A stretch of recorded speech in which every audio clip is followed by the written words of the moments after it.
Hey folks, I know I've been missing in action for a while and new videos are coming, but it's been a crazy summer over at Microsoft, so I wanted to hop on to get you up to speed with all of the changes coming to Game Pass. To keep things simple, I'll go over everything again with the new changes in plans and pricing, so if you watched my last Game Pass breakdown, consider this a replacement. I'll link to information about all these changes in the box. First, a few key points. These price changes went into effect on July 10th for new Game Pass members. Pricing for existing members will change on September 12th. I'll get into the actual numbers in a bit. Second, the Game Pass for Console plan is no longer available to new members. But if you already subscribe to that plan and have it set to auto-renew, you get to keep it. The important thing is that once you let that subscription end, you won't be able to sign up for it again. So if you like that plan, hold on to it.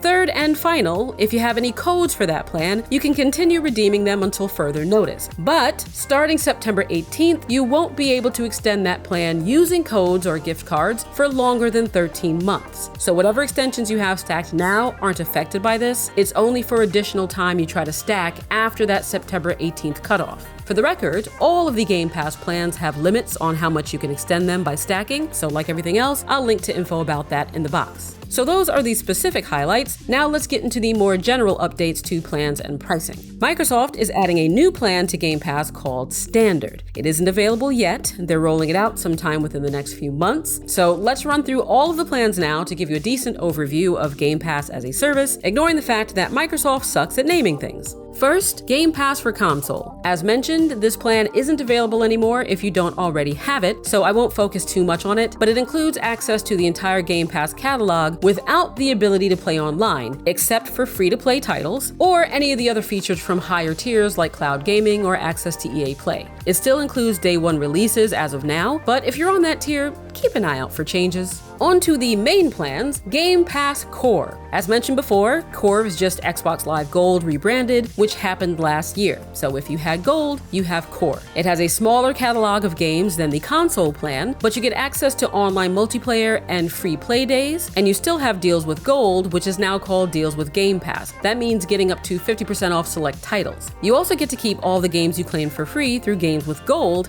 as long as you keep your Core membership or higher, except for Xbox 360 and original Xbox games. Those you get to keep in your library even if you end your Game Pass subscription. What you don't get with Core is access to day one releases. As for pricing, Core is still $9.99 a month, but the annual fee increased from $59.99 to $74.99. And again, the price changes I'm mentioning are already in effect for new members. Existing members will see them starting in September. For platforms, Core is available on Xbox One and Series X and S, and Play Anywhere titles can be played on Windows 10 and 11 PCs. So if all you've got is an Xbox 360, you won't have access to the Core catalog, and anything you buy will show up under Xbox Live Gold. Moving on, Game Pass for PC is kind of like Game Pass Core for computers, only with a few extra perks. The biggest being that it does include day one releases. It also includes access to EA Play. That's the standard version, not EA Play Pro, but you will need to link your EA account and install the EA app to play those games. You also get 10% off digital EA purchases, including DLC, and free trials of some titles that aren't included for up to 10 hours. Similar to EA Play, you get access to Blizzard titles, but you'll need to link your Battle.net account and install the Blizzard launcher or whatever it's called now, I have no idea. But for pricing, Game Pass for PC used to be $9.99 per month. It's now $11.99, and it's playable on Windows 10 and 11 devices.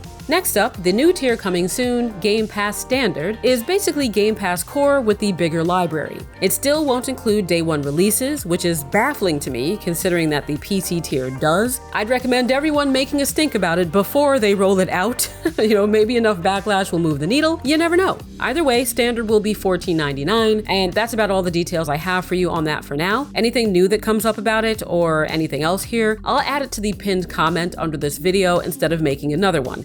Finally, Game Pass Ultimate, the star of the show and the tier I subscribe to with the help of my toasty patrons. You get everything from the previous tiers, including day one releases, and access to the full Game Pass catalog on PC, console, and other devices, assuming that game is actually available on those platforms. Plus some bonuses, like their perk system, where you unlock and redeem various rewards. And I admit that I don't look at the perks as often as I should, because when I do, I usually see something cool to redeem. Like, I'm pretty sure I got a free trial for a few weeks of some streaming service. I don't remember which one it was now, but you can look at your account and see what's available since the perks are always changing. Also, courtesy of Microsoft's partnership with Riot Games, you get special rewards through games like Valorant and League of Legends. You'll just need to link your Riot account to Xbox. But the main thing for me, at least, is that it includes cloud gaming. I mentioned in my now obsolete breakdown that I have an Xbox One, so I can't play most next-gen games except through the cloud. And while I can play them on PC, I hate that because sitting at a computer sucks.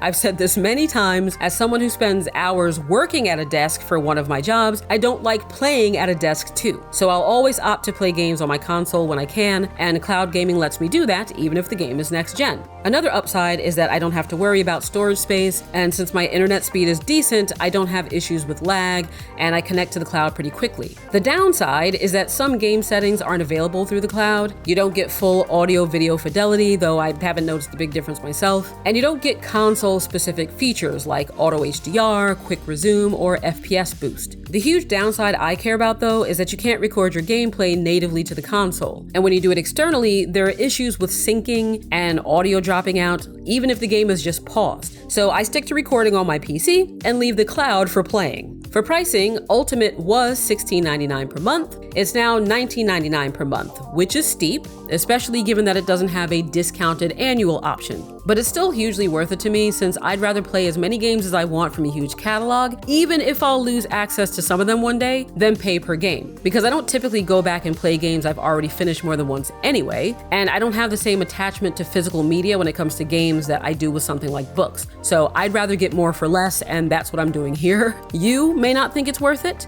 but that's why I wanted to post this breakdown, so you can decide for yourself which tier is best for you, if any of them. If you don't like Game Pass at all, that's fine too. I enjoy a wide range of games, including a lot of indie titles, so it's kind of like a buffet for me. But if you're someone whose tastes are limited to the occasional AAA titles, or annual releases, or there's just that one game that you play all the time, then Game Pass may not suit you. In which case, please cancel your membership instead of review bombing indie developers to complain about how much you hate the service. You're not hurting Microsoft by doing that because you're still giving them your money, but you are hurting small studios and solo devs by crapping all over titles you didn't even play most of the time to make a point about how Game Pass isn't giving you what you want. Just get rid of Game Pass if you hate it and spend your money on things that make you happy. It ain't that hard, folks, especially with the prices going up. But that was the latest breakdown of Game Pass with the price changes announced this month. And as a reminder, I'm in the US, so if you're looking for information specific to your region, you can check the links in the description. If you have any questions about these changes, don't ask me,